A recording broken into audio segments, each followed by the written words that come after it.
नमस्कार दोस्तों, स्वागत है आपका आज के मुख्य समाचार में, जिसमें सबसे पहली और बड़ी खबर में आपको बताएंगे कि अफगान सीमा पर तालिबान और पाकिस्तानी सेना की झड़प, दुरंत लाइन पर रात भर चली गोलियां। दूसरी ब्रेकिंग न्यूज में जिक्र होगा कि मोदी सरकार में पाकिस्तान चीन सीमा पर बढ़ी चौकसी, इजराइल की मदद से हर हरकत पर भारत की पैनी नजर, देश विरोधी गतिविधि को मिलेगा करारा जवाब। तीसरी ब्रेकिंग न्यूज में आपको बताएंगे कि कौन होगा पाकिस्तान का अगला सेना अध्यक्ष, रक्षा मंत्रालय ने पीएमओ को सौंपे 5 नाम। और इसी के साथ चौथी ब्रेकिंग न्यूज में बताएंगे कि फारूक अब्दुल्ला को भरोसा, पीएम मोदी खत्म करवा सकते हैं रूस और यूक्रेन की जंग। और पांचवी ब्रेकिंग न्यूज में जिक्र होगा कि बांग्लादेशी सेना और उग्रवादी संगठन के बीच मुठभेड़, 200 से ज्यादा लोगों ने भारत में ली है शरण। दोस्तों, हर एक खबर की गहराई में आपको ले जाएंगे, लेकिन उससे पहले अगर आपको विदेश की सेना और पीएम मोदी पर पूरा भरोसा है तो वीडियो को लाइक, चैनल को सब्सक्राइब और बेल आइकन जरूर दबाइएगा।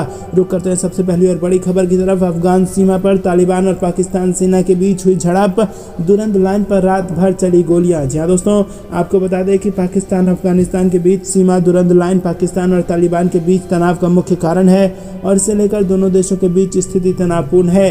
रविवार को भी दोनों तरफ से गोलीबारी हुई है, जिसमें पाकिस्तानी सीमा रक्षक की मौत हो गई है और कई लोगों के घायल होने की भी खबर सामने आई है। प्रांत में सीमा के दोनों ओर से सैन्य बलों ने एक दूसरे पर गोलियां चलाई, जिसमें कई लोग हताहत हुए हैं। और पिछले साल काबुल पर कब्जे के बाद से दुरंत लाइन तालिबान और पाकिस्तान के बीच तनाव का मुख्य कारण बना हुआ है। रुक करते हैं ब्रेकिंग न्यूज की तरफ। मोदी सरकार में पाकिस्तान और चीन सीमा पर बढ़ गई चौकसी, इजराइल की मदद से हर हरकत पर भारत की पैनी नजर, देश विरोधी गतिविधि को मिलेगा करारा जवाब। जी हाँ दोस्तों, प्रधानमंत्री नरेंद्र मोदी के नेतृत्व में केंद्र में सरकार बनने के बाद जहां पाकिस्तान और चीन की सीमा पर राजनीतिक दृष्टि से महत्वपूर्ण आधारभूत ढांचे का तेजी से निर्माण हुआ, तो वहीं सीमा पर होने वाली हर हरकत पर नजर रखने के लिए तैयारी भी की गई है। पाकिस्तानी आतंकियों और चीनी सैनिकों की घुसपैठ रोकने के लिए सेना के साथ साथ आधुनिक तकनीक का भी भरपूर इस्तेमाल किया जा रहा है। सीमा को अभेद बनाने के इस प्रयास में इजराइल भारत की खुलकर मदद कर रहा है। भारत सेना इजराइल के कई मानव रहित एरियल व्हीकल से सीमा पर दुश्मन की हर गतिविधि पर नजर रख रही है। इजराइल से मिले हेरॉन M के ड्रोन ने भारत पाकिस्तान के बीच नियंत्रण रेखा हो या भारत और चीन के बीच वास्तविक नियंत्रण रेखा हो, सीमा के चप्पे चप्पे पर नजर रखने में समर्थ बनाया है। और पहले ये काफी मुश्किल होता था, लेकिन इजराइल एरोस्पेस इंडस्ट्रीज ने भारत की रक्षा जरूरतों को देखते हुए सेना और वायुसेना के लिए खास तरह की टेक्नोलॉजी का विकास किया है।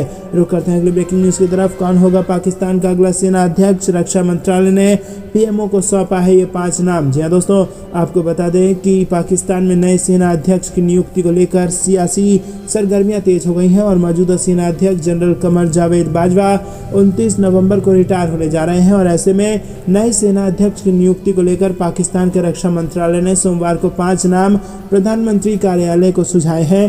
पाकिस्तान आर्मी एक्ट 1992 के तहत नए सेना अध्यक्ष की नियुक्ति सुनिश्चित करने के लिए रक्षा मंत्रालय को मौजूदा सेना अध्यक्ष की डिस्चार्ज समरी जारी करनी होती है। जनरल बाजवा 3 साल के कार्यकाल विस्तार के बाद 29 नवंबर को रिटायर होने जा रहे हैं और वो एक और कार्यकाल विस्तार से पहले ही इनकार कर चुके हैं। रिपोर्ट्स के मुताबिक प्रधानमंत्री कार्यालय को नए सेना अध्यक्ष की नियुक्ति को लेकर रक्षा मंत्रालय से सोमवार को रिपोर्ट मिल गई है और इस रिपोर्ट में 5 शीर्ष जनरल के नाम हैं, जिनमें से एक का चुनाव जनरल जावेद बाजवा के उत्तराधिकारी के रूप में किया जाएगा। हालांकि पीएमओ ने रक्षा मंत्रालय से ऐसी किसी रिपोर्ट मिलने की पुष्टि नहीं की है। रुक करते हैं अगली ब्रेकिंग न्यूज की तरफ। फारूक अब्दुल्ला को भरोसा, पीएम मोदी खत्म करवा सकते हैं रूस और यूक्रेन का युद्ध। जी दोस्तों, जम्मू कश्मीर के पूर्व मुख्यमंत्री और national conference chief Farooq Abdullah ने प्रधानमंत्री मोदी पर भरोसा जताते हुए कहा है कि वो रूस और यूक्रेन के बीच चल रहे युद्ध को खत्म करवाने में बड़ी भूमिका निभा सकते हैं। उन्होंने कहा कि ये इस युद्ध की वजह से दुनिया के सामने बड़ा आर्थिक संकट खड़ा हो गया है। प्रधानमंत्री नरेंद्र मोदी लंबे समय से चल रहे युद्ध को खत्म करवा सकते हैं। दोस्तों, आपको बता दें कि अब्दुल्ला ने कहा कि मैं बहुत खुश हूं कि अगले साल भारत G20 सम्मेलन की अध्यक्षता करने जा रहा है। भारत के ऊपर बड़ी जिम्मेदारी है और मुझे लगता है कि प्रधानमंत्री रूस और यूक्रेन के बीच चल रहे युद्ध का हल निकालने में सफल होंगे, क्योंकि इससे दुनिया को बड़े नुकसान का सामना करना पड़ रहा है। बाली में G20 सम्मेलन में प्रधानमंत्री नरेंद्र मोदी के संदेश को सभी देशों ने स्वीकार किया था और पीएम मोदी ने कहा था कि ये युग युद्ध का नहीं है, इसीलिए युद्ध नहीं होना चाहिए। रुक करते हैं ब्रेकिंग न्यूज की तरफ। बांग्लादेशी सेना और उग्रवादी संगठन के बीच मुठभेड़, 200 से ज़्यादा लोगों ने भारत में ली शरण। जी हाँ दोस्तों, बांग्लादेशी सेना और कुकी चिन नेशनल आर्मी के बीच सशस्त्र संघर्ष के कारण पड़ोसी देश से 200 से ज़्यादा लोग मिजोरम के दक्षिणी लांगतलाई जिले में आ गए हैं और एक अधिकारी ने सोमवार को यह जानकारी दी है। KNA कुकी चिन नेशनल फ्रंट की सशस्त्र शाखा है जो बांग्लादेश में समुदाय के लिए सुरक्षा और एक अलग राज्य की मांग करता है। अधिकारी ने बताया कि बांग्लादेश रैपिड एक्शन बटालियन और KNA के बीच हालिया मुठभेड़ के कारण रविवार को शाम 125 महिलाओं और बच्चों समेत 274 बांग्लादेशी अपने गांव से भाग गए और लांगतलाई जिला प्रवेश कर गए। रुक करते हैं अगली ब्रेकिंग न्यूज की तरफ। अमेरिका में भारतीय राजदूत ने दिया बड़ा बयान, कहा भारत और अमेरिका के बीच संबंध दो तरफा सड़क एक साथ काम कर रहे हैं नासा और इसरो। जी हाँ दोस्तों, अमेरिका में भारत के राजदूत तरनजीत सिंह सिद्धू ने रविवार को कहा कि भारत अमेरिका संबंध दो तरफा है और ये एक बहुत ही सहजीवी संबंध है। इंडिया हाउस वाशिंगटन में उन्होंने कहा कि ये दो तरफा है और ये एक बहुत ही सहजीवी संबंध है। जैसे कि प्रधानमंत्री नरेंद्र मोदी ने कहा था कि हम जिस भारत का सपना देखते हैं उसमें से अधिकांश हमारे आगे है और ये केवल एक यात्रा है जिसे हमने शुरू किया है। हम अपने आगे की यात्रा में शामिल होने के लिए अमेरिका जैसे अपने दोस्तों की ओर देखते हैं। पीएम मोदी ने अमेरिकी राष्ट्रपति जो बाइडेन के साथ भारत और अमेरिका के संबंधों को आगे बढ़ाया है जो 15 से अधिक बार मिले हैं और हाल ही में इंडोनेशिया की बाली में हुए G20 शिखर सम्मेलन में भी दोनों नेताओं ने मुलाकात की थी। रुक करते हैं अगली ब्रेकिंग न्यूज की तरफ। मोदी के बावजूद भारत दुनिया की सबसे तेजी से भारत दुनिया की सबसे तेजी से बढ़ती अर्थव्यवस्था में होगा शामिल, दीपक पोरक का बड़ा बयान। जी हाँ दोस्तों, आपको बता दें कि HDFC के चेयरमैन दीपक पोरक का कहना है कि भारत दुनिया भर में घट रही घटनाओं से अछूता नहीं रह सकता। अगर दुनिया के दूसरे देशों में मंदी आती है तो भारत को भी कुछ मंदी का सामना करना पड़ेगा, फिर भी भारत सबसे तेजी से बढ़ती विश्व अर्थव्यवस्थाओं में से एक बना रहेगा। दीपक पारेख ने 21 नवंबर को the institute of chartered accountants of India में हो रहे 21वें वर्ल्ड कांग्रेस ऑफ अकाउंटेंट्स में बोलते हुए कहा कि भारत दुनिया से अलग थलग नहीं रह सकता। अगर दूसरे देशों में मंदी आती है तो भारत को भी कुछ मंदी का सामना करना पड़ेगा, लेकिन इस बात पर आम सहमति है कि भारत अभी भी दुनिया की सबसे तेजी से ग्रोथ करती प्रमुख अर्थव्यवस्थाओं में बना रहेगा। रुक करते हैं अगली ब्रेकिंग न्यूज की तरफ। मेरी कोई औकात नहीं, मैं जनता का सेवक हूं, पीएम मोदी का कांग्रेस पर पलटवार। गुजरात इलेक्शन 2022 से आई है बड़ी खबर। जी दोस्तों, गुजरात में विधानसभा चुनाव नजदीक है, ऐसे में पीएम मोदी लगातार जनसभाएं कर रहे हैं। अपने 3 दिवसीय दौरे के आखिरी दिन पीएम मोदी ने नरेंद्र नगर में जनसभा की और मोदी ने जहां एक तरफ भाजपा सरकार की उपलब्धियों को जनता के सामने रखा तो वहीं दूसरी तरफ उन्होंने विरोधी दलों को आड़े हाथों भी ले लिया। मोदी ने भारत जोड़ो यात्रा निकाल रहे कांग्रेस नेता राहुल गांधी पर भी जमकर प्रहार किया। मोदी ने तंज कसते हुए कहा कि जिन लोगों को सत्ता से बाहर कर दिया गया है वो सत्ता में वापस आने के लिए यात्रा निकाल रहे हैं। मोदी ने कहा कि कुछ लोग राज्य में बिना नमक खाकर भी गुजरात को गाली देते हैं। उन्होंने कहा कि गुजरात देश के 80% नमक का उत्पादन करता है। दोस्तों, मोदी ने कहा कि कुछ लोग राज्य में बना नमक खाकर भी गुजरात को गाली देते हैं। उन्होंने कहा कि गुजरात देश के 80% नमक का उत्पादन करता है।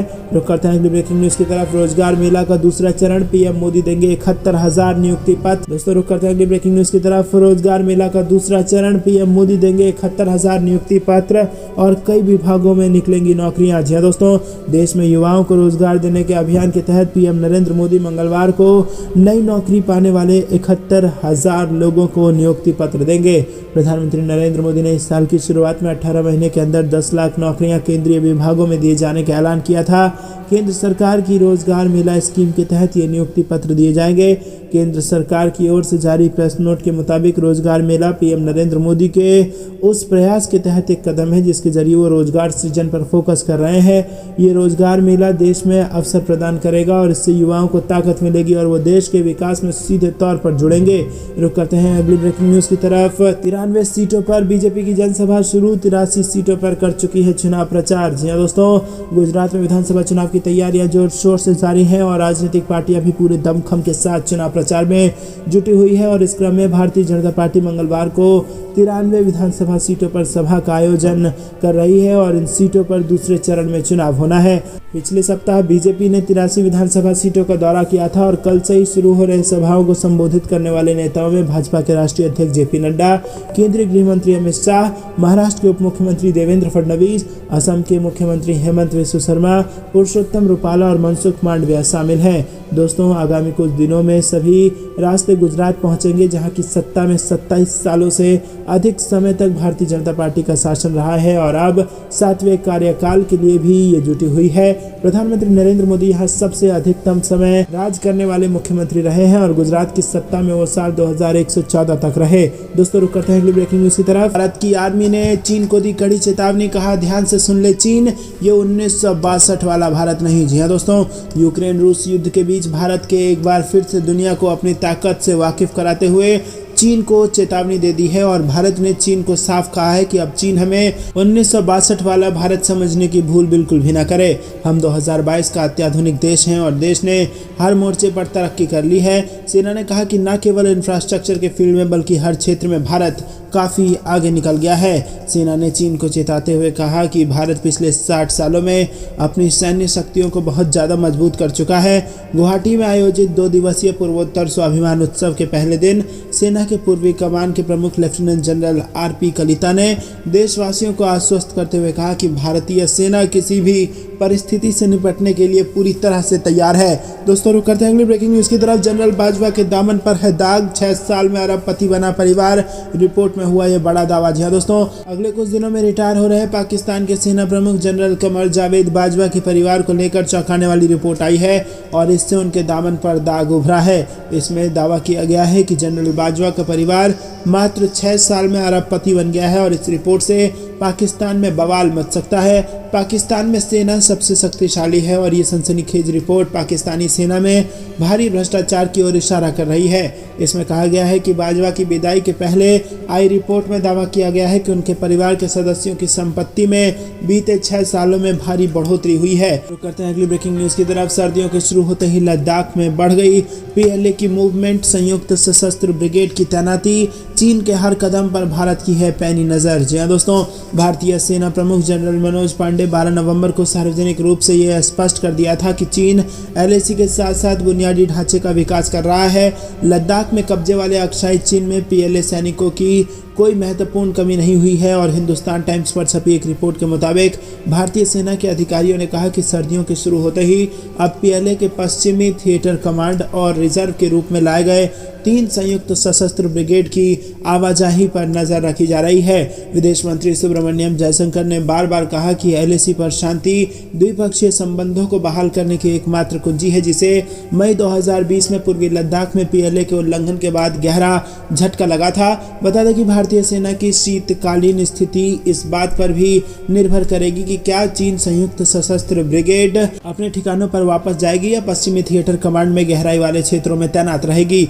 करते हैं ब्रेकिंग न्यूज की तरफ। ईरान ने उत्तरी इराक में कुर्द निर्वासित समूह के ठिकानों पर मिसाइल और ड्रोन से कर दिया हमला। जी हाँ दोस्तों, ईरानी मिसाइलों और ड्रोन से रविवार देर रात उत्तरी इराक में एक ईरानी कुर्द विपक्षी समूह के ठिकानों पर हमला किया गया और इराक में निर्वासित कुर्द ईरानी समूह democratic party of Iran Kurdistan ने एक बयान में कहा है कि ईरान सतह से सतह पर मार करने वाली मिसाइलों और ड्रोन ने कोया और जेजनिकान में उनके ठिकानों और आसपास के शरणार्थी शिविरों को निशाना बनाया है।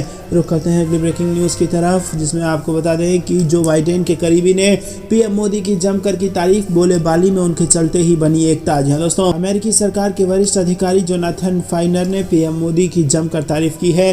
रविवार को अमेरिका सरकार के कई अधिकारियों के साथ इंडिया हाउस पहुंचे और वहां भारत एवं अमेरिका के रिश्ते की सराहना की।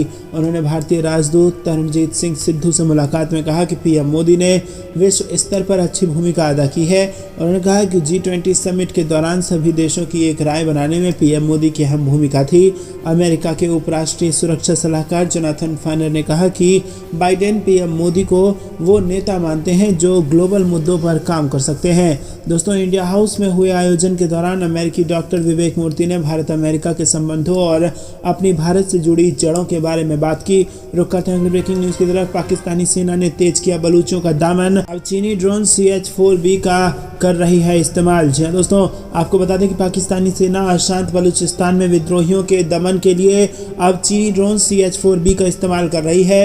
अब तक वो लड़ाकू विमानों व हेलीकॉप्टरों से बलूचों पर हमला करती रही है, लेकिन अब ड्रोन हमले शुरू कर दिए गए हैं और द यूरेशियन टाइम्स की रिपोर्ट के अनुसार सैन्य इस्तेमाल के ड्रोनों से बलूचों पर हमले पाकिस्तान का नया पैतरा है और अब पाकिस्तानी सेना UAV से लगातार हमले कर रही है। बलूचिस्तान पोस्ट इंग्लिश के अनुसार इस महीने के शुरुआत में पाकिस्तानी सेना ने बोलन क्षेत्र में बलूच विद्रोहियों के खिलाफ बड़ी सैन्य कार्रवाई की थी। दोस्तों, रुक करते हैं ब्रेकिंग न्यूज की तरफ। RSS स्वयंसेवकों से मोहन भागवत ने किया आग्रह, कहा स्वदेशी चीजें इस्तेमाल करें तो मजबूत होगा भाईचारा। दोस्तों, क्या पूरी खबर आपको जरूर बताएंगे, लेकिन उससे पहले अगर आप भी चीन का विरोध करते हैं और स्वदेशी चीजों को ही अपनाते हैं तो वीडियो को लाइक करना मत भूलेगा। दरअसल दोस्तों, राष्ट्रीय स्वयंसेवक संघ के सरसंचालक मोहन भागवत ने रविवार को स्वयंसेवकों के परिवारों से आह्वान किया कि वो स्वदेशी वस्तुओं का ज्यादा इस्तेमाल करें और पश्चिमी परिवार प्रणाली से दूर रहें। सप्ताह में कम से कम एक बार अपने आसपास रहने वाले समाज के निचले तबकों के लोगों के साथ बैठकर भोजन करें। RSS सरसंघ संचालक मोहन भागवत ने मध्य प्रदेश के महाकौशल क्षेत्र के संघ स्वयंसेवकों के परिवार के सदस्यों को संबोधित करते हुए ये बयान दिया। जबलपुर शहर के मध्य स्थित ML बाई स्कूल के मैदान में आयोजित इस कार्यक्रम का प्रारंभ गौ पूजन, तुलसी पूजन, द्वीप प्रज्वलन और भारत माता को पुष्पांजलि से हुआ।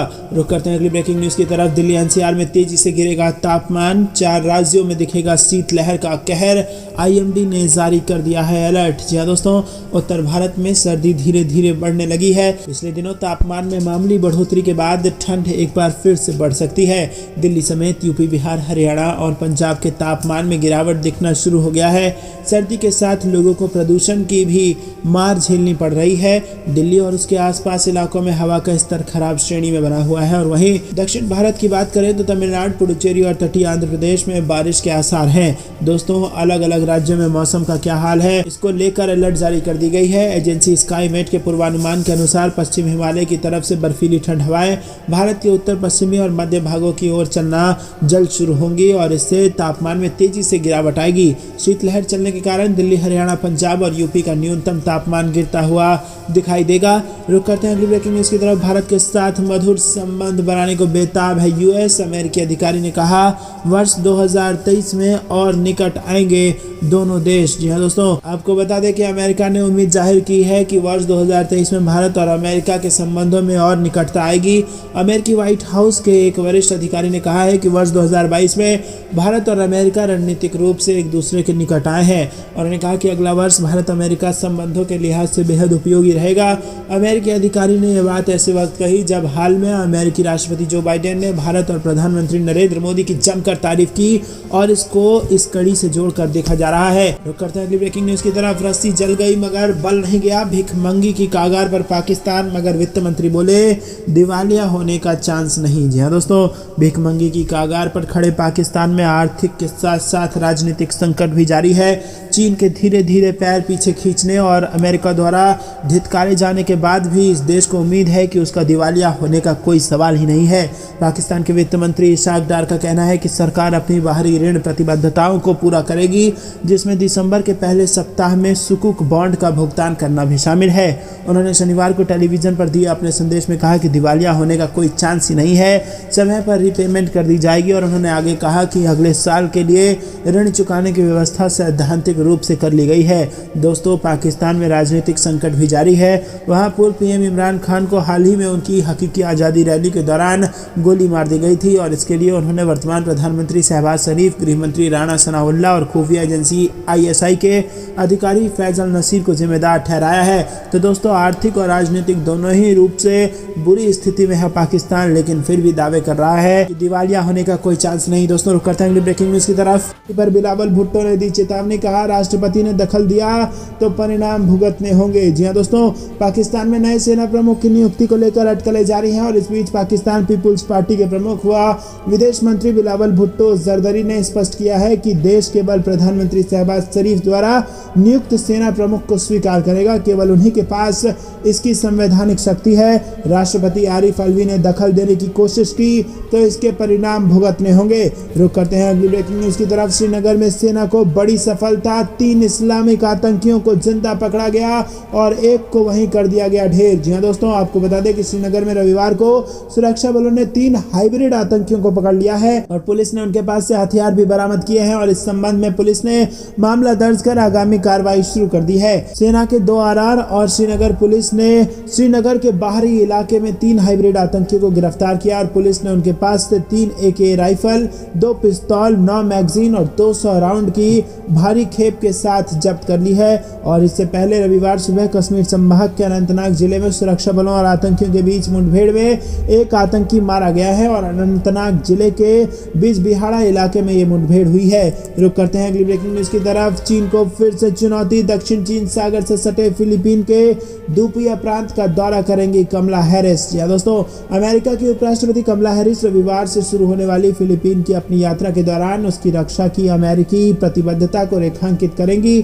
हैरिस फिलीपींस की अपनी इस यात्रा के दौरान एक द्वीपीय प्रांत पालावान भी जाएंगी और इसका एक तट विवादित दक्षिण चीन सागर से लगा हुआ है। अमेरिका चीन पर दक्षिण चीन सागर के छोटे दावेदार देशों को धमकाने का आरोप लगाता रहा है और अब सीधा सीधा चीन को चुनौती सी दे दी है अमेरिका ने। रुक करते हैं अगली ब्रेकिंग न्यूज की तरफ। इस्तांबुल धमाके से भड़का तुर्की, हवाई हमले में सीरिया और इराक के 90 कुर्द आतंकी ठिकानों को कर दिया है नष्ट। जी हां दोस्तों, पिछले दिनों इस्तांबुल में हुए बम धमाके से तुर्की भड़क गया है और इसके लिए कुर्द समूहों को जिम्मेदार ठहरा गया है। और तुर्की के रक्षा मंत्रालय ने रविवार को कहा कि उत्तरी इराक और उत्तरी सीरिया में कुर्द आतंकी ठिकानों पर हवाई हमलों में शेल्टर होम और गोला बारूद डिपो सहित 90 ठिकाने नष्ट हो गए हैं। दोस्तों रुक करते हैं अगली ब्रेकिंग न्यूज की तरफ। 5G की स्पीड से बढ़ रहे हैं डोनाल्ड ट्रंप के फॉलोअर्स, वापसी के बाद जबरदस्त तरीके से मिल रहा है सपोर्ट। जी हां दोस्तों, आपको बता दें कि अमेरिका के पूर्व राष्ट्रपति डोनाल्ड ट्रंप का ट्विटर अकाउंट अब वापस शुरू हो चुका है। माइक्रो ब्लॉगिंग प्लेटफॉर्म ट्विटर ने उनका अकाउंट लंबे समय से बंद कर रखा था और इस बैन के कारण ट्रंप ने अपने चाहने वालों के लिए अपना एक अलग और नया प्लेटफॉर्म